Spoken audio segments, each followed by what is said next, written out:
આકાશવાણી અમદાવાદ વડોદરા પ્રાદેશિક સમાચાર જયેશ વેગડા વાંચે છે. ધારાસભાની 8 બેઠકની પેટા ચૂંટણી બાબતે એક્ઝિટ પોલ અને ઓપિનિયન પોલના પ્રસારણ ઉપર ચૂંટણી પંચે મનાઈ ફરમાવી છે. ગુજરાતના સંયુક્ત મુખ્ય ચૂંટણી અધિકારી અજય ભટ્ટે બહાર પાડેલ આદેશ પ્રમાણે 3 ઓક્ટોબર સવારના 6 વાગ્યાથી 7 ઓક્ટોબર સાંજે 6:30 વાગ્યા દરમિયાન એક્ઝિટ પોલ, ઓપિનિયન પોલ કે પોલ સર્વેનું રેડિયો અને ટેલિવિઝન માધ્યમો દ્વારા નહીં થઈ શકે. લોકપ્રતિનિધિત્વ ધારાની કલમ 126A(b) હેઠળ આ અંગે પ્રતિબંધ ફરમાવતું જાહેરનામું પણ દિલ્હીથી ચૂંટણી પંચ દ્વારા 14 ઓક્ટોબરે બહાર પડી ચૂક્યું છે. ધારાસભાની લીંબડી બેઠકની પેટા ચૂંટણી માટે કોંગ્રેસના ઉમેદવાર તરીકે ચેતન ખાચરે પોતાનું ફોર્મ આજે છેલ્લા દિવસે ભરી દીધું છે. આ સાથે તમામ 8 બેઠક ઉપર ભાજપ અને કોંગ્રેસના ઉમેદવાર એકબીજાના હરીફ તરીકે ગોઠવાયા છે. ક્યાંક ત્રિકોણીયો જંગ થાય તેવું હાલ લાગતું નથી. 8 બેઠકની પેટા ચૂંટણીમાં લીંબડી બેઠક માટે સૌથી છેલ્લે ઉમેદવાર જાહેર થયા હતા. મૂળ સાયલાના રહેવાસી ચેતન ખાચર અગાઉ સુરેન્દ્રનગર જિલ્લા પંચાયતમાં મહત્વનો હોદ્દો સંભાળી ચૂક્યા છે. લીંબડી પ્રાંત કચેરીમાં ફોર્મ ભરવા જમા કરાવવા માટે ચેતન ખાચર ગયા ત્યારે સ્થાનિક નેતાઓ તેમની સાથે હતા. રાજ્ય સરકારે નિર્ણય કર્યો છે કે નવરાત્રી દરમિયાન ફ્લેટ કે સોસાયટીઓના રહીશોએ તેમના આવાસ સ્થળ કે પ્રિમાઇસીસમાં માતાજીની પૂજા આરતી માટે પોલીસની કોઈપણ મંજૂરી લેવાની આવશ્યકતા રહેશે નહીં. નવરાત્રી દરમિયાન જાહેર સ્થળો, માર્ગો અને સાર્વજનિક સ્થાનોમાં માતાજીની આરતી પૂજાના કાર્યક્રમ માટે પોલીસની મંજૂરી મેળવવાની રહેશે તેમ પણ રાજ્ય સરકારે નિર્ણય કર્યો છે. મુખ્યમંત્રી વિજય રૂપાણીએ રાજ્યમાં સંસ્કૃત શિક્ષણના વ્યાપક પ્રસાર માટે કાર્યરત ગુજરાત શિક્ષણ બોર્ડમાં અધ્યક્ષ, ઉપાધ્યક્ષ અને 3 સભ્યોની બિન સરકારી સભ્યો તરીકે નિમણૂક કરી છે. આ બોર્ડના ચેરમેન તરીકે સંસ્કૃત વિદ્વાન અને નિવૃત્ત આચાર્ય સુરેન્દ્રનગરના જયશંકર રાવલની તેમજ વાઇસ ચેરમેન તરીકે પેટલાદની શ્રી રાજકીય સંસ્કૃત પાઠશાળાના આચાર્ય તેમજ સંસ્કૃત વિદ્વાન નંદકિશોર મહેતાની નિમણૂક કરવામાં આવી છે. આ ઉપરાંત ગુજરાત સંસ્કૃત શિક્ષણ બોર્ડના અન્ય 3 બિન સરકારી સભ્યોમાં શ્રી સોમનાથ સંસ્કૃત યુનિવર્સિટીના ડોક્ટર દીપેશ કટિયારા, નડિયાદના બ્રહ્મર્ષિ સંસ્કૃત મહાવિદ્યાલયના ડોક્ટર અમૃતલાલ બોગાયતા અને કિલ્લાપારડી વલસાડના શ્રી રાજેશભાઈ રાણાની નિમણૂક કરવામાં આવી છે. ગુજરાત સંસ્કૃત શિક્ષણ બોર્ડના આ તમામ બિન સરકારી સભ્યોની નિમણૂક 3 વર્ષ માટે કરવામાં આવી છે. હવે આપ કોરોના અંગેનો આ સંદેશ સાંભળશો. કોવિડથી બચવાના મહત્વપૂર્ણ 3 ઉપાય: માસ્ક પહેરો, 2 ગજનું સલામત અંતર જાળવો અને હાથ સાફ રાખો. જાણીતા સુગમ સંગીત કલાકાર વિભાબેન રાસબિહારી દેસાઈએ કોરોનાથી બચવા સરકારની માર્ગદર્શક સૂચનાનું ચુસ્ત પાલન કરવા સૌને અપીલ કરી છે.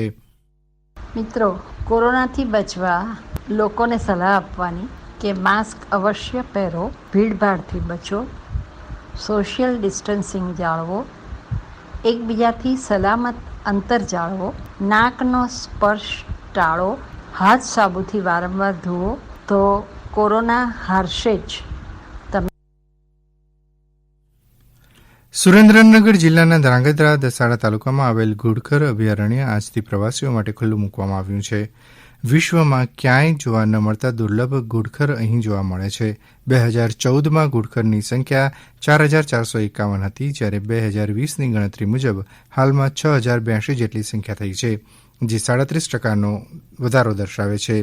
આ અંગે વધુ માહિતી આપે છે ઘુડખર અભયારણ્યના વન અધિકારી SS અસોડા.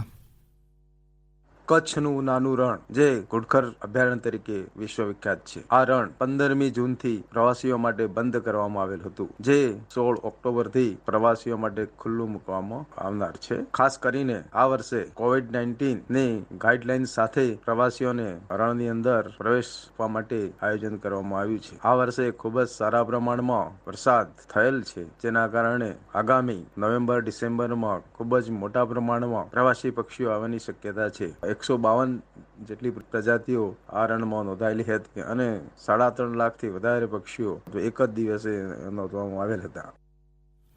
છોટાઉદેપુર જિલ્લામાં કુટીર જ્યોતિ યોજના અંતર્ગત મધ્ય ગુજરાત વીજ કંપનીના બોડેલી ડિવિઝન દ્વારા વર્ષ 2019-20 અને વર્ષ 2021માં 1 કરોડ 8 લાખના ખર્ચે 2,950 જેટલા વીજ જોડાણ આપવામાં આવ્યા છે. આ અંગે બોડેલી ડિવિઝનના કાર્યપાલક ઇજનેર દિનેશ મોદીએ વધુ વિગતો આપી હતી.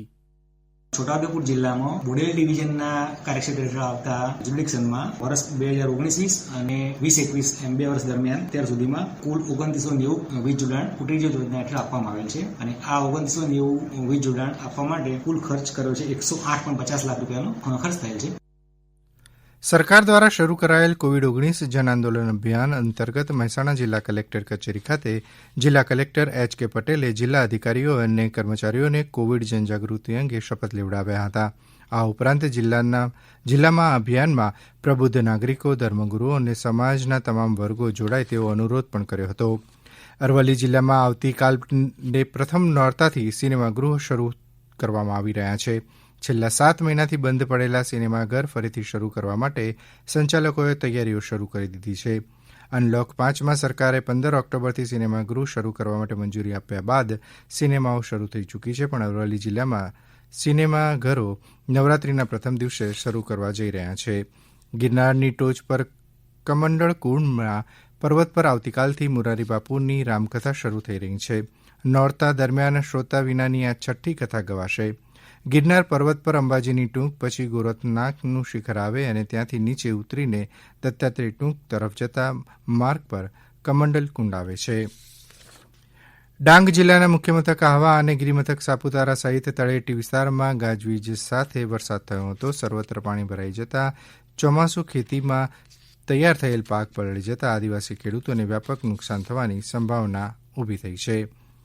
નર્મદા જિલ્લાના નિવાસી અધિક કલેક્ટરના અધ્યક્ષપદે આજે રાજપીપળા કલેક્ટર કચેરીના કોન્ફરન્સ હોલ ખાતે જિલ્લા જળ અને સ્વચ્છતા સમિતિ વાસ્મોની બેઠકમાં જિલ્લાના 69 ગામોના કુલ 6,150 ઘરોને આવરી લેતી 13 કરોડ 16 લાખ રૂપિયાના ખર્ચની પીવાના પાણીની ગ્રામીણ પેય યોજનાને મંજૂરી આપવામાં આવી છે. આકાશવાણી અમદાવાદ વડોદરા કેન્દ્ર પરથી પ્રાદેશિક સમાચાર પૂરા થયા.